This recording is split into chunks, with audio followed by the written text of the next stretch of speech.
작년 7월 19일 해병대 최상병 순직 직후 해병대 수사단과 경찰은 바로 협의에 들어간 것으로 보입니다. 해병대 수사관은 군 검찰 1차 조사에서 경북경찰청 수사팀장이 사고 직후 전화해 사건을 빨리 넘겨라. 늦어지면 우리가 자체적으로 수사에 착수할 수 있다고 말했다고 진술했습니다.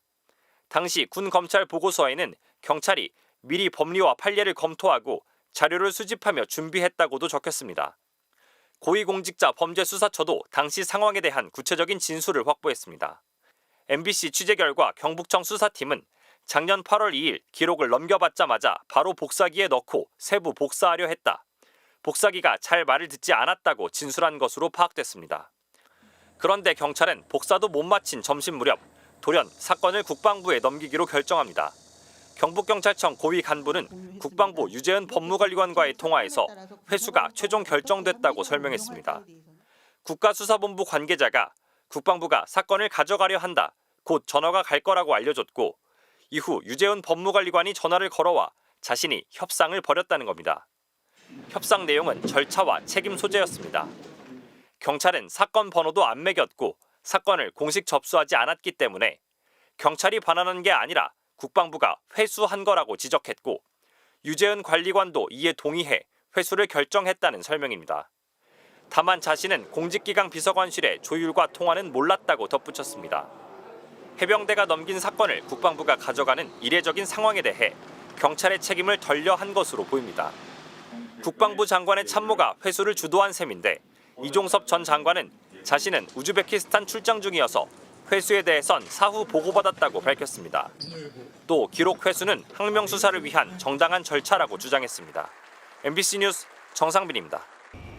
해병대 수사단이 최상병 사망 사건을 경북경찰청에 넘긴 지난해 8월 2일 국방부 검찰단 소속 수사관 이모 중사는 이첩 8시간여 만인 저녁 7시쯤 경북경찰청에 도착해 수사기록 2건을 회수했습니다. MBC가 확보한 군검찰의 최상병 사건 기록 인수 경과 보고서에 따르면 당시 이 중사는 경북청 수사팀에게 수사 중인 사안이라며 이첩 보류 지시를 어겨서 회수하러 왔다고도 말했고 항명이란 언급도 있었다고 돼 있습니다. 최상병 사망 사건을 조사하는 게 아니라 해병대 박정훈 전 수사단장의 항명죄를 수사한다는 걸 경찰에게도 알렸다는 겁니다.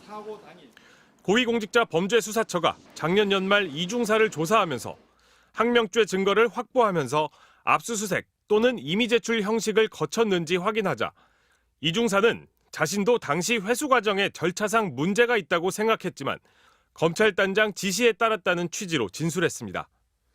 통상 수사기관이 증거를 임의 제출받을 때는 뭘 수사하는지 설명하고 동의를 받았으며 어떤 자료를 넘겨받았는지 근거를 남깁니다.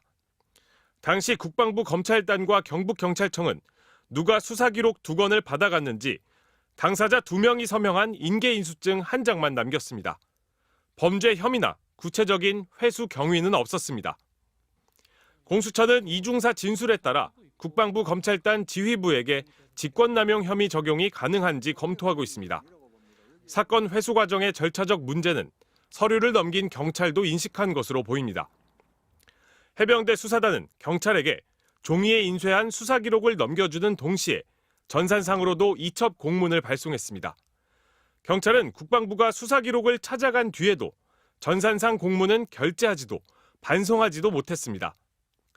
국방부는 19일 뒤 최상병 사건 수사 결과 재발표 날 반송 처리를 요청했고 경찰은 그제야 공문을 반송했습니다. MBC는 이 중사에게 회수 과정을 확인하려고 수차례 연락했지만 이 중사는 답이 없었습니다. MBC 뉴스 윤상문입니다. 네, 법조팀 나세훈 기자와 몇 가지 짚어보겠습니다. 자, 나 기자. 네. 최상병 사건의 외압 의혹, 외압이 작용했다는 그 의혹이 제기되는 단계가 여러 지점이 있습니다.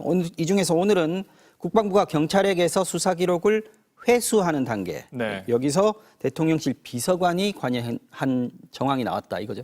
네, 단계를 보자면 작년 7월 31일 해병대 수사단의 수사 발표와 사건 이첩을 보류시킨 1단계. 네. 이어서 8월 2일 날 그래도 해병대가 사건을 경찰에 넘기자 네. 국방부가 나서서 기록을 되찾아오는 회수 단계. 네.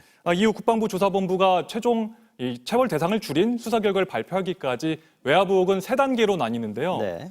1단계 이첩 보류 당시엔 대통령실 일반 번호로 이종섭 당시 국방장관에게 전화가 온 내역을 공수처가 확보했고요. 네. 2단계 회수 때에는 대통령실 행정관이 경찰 쪽을 사전 조율한 정황에 이어서 이번엔 이시원 공직기강 비서관이 국방부 참모와 직접 통화한 내용이 나온 겁니다. 자, 통화 내역이 나온 거지 통화 내용은 당사자 아니면 지금 모를 텐데 네. 왜 통화를 했을까요? 두 사람이 그 전에도 통화를 한 기록이 있습니까? 일단 평소에 통화한 상황 사이는 아닌 것으로 파악되고 있습니다. 네. 두 사람 모두 철저히 함구하고 있기 때문에 통화 내용을 알기는 어려운데요. 네. 다만 이 평소 업무 상대로 연락하지 않았던 두 사람이 사건 회수 날 통화를 했다면 당연히 회수 문제를 논의했을 것으로 보이고요. 네.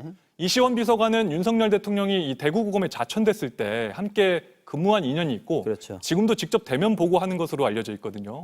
만약 대통령실 핵심 비서관이 이 비서관이 직접 전화를 걸어서 개별 사건 처리 과정에 대해서 언급을 했다면 그 자체로도 논란의 소지가 있어 보입니다. 네.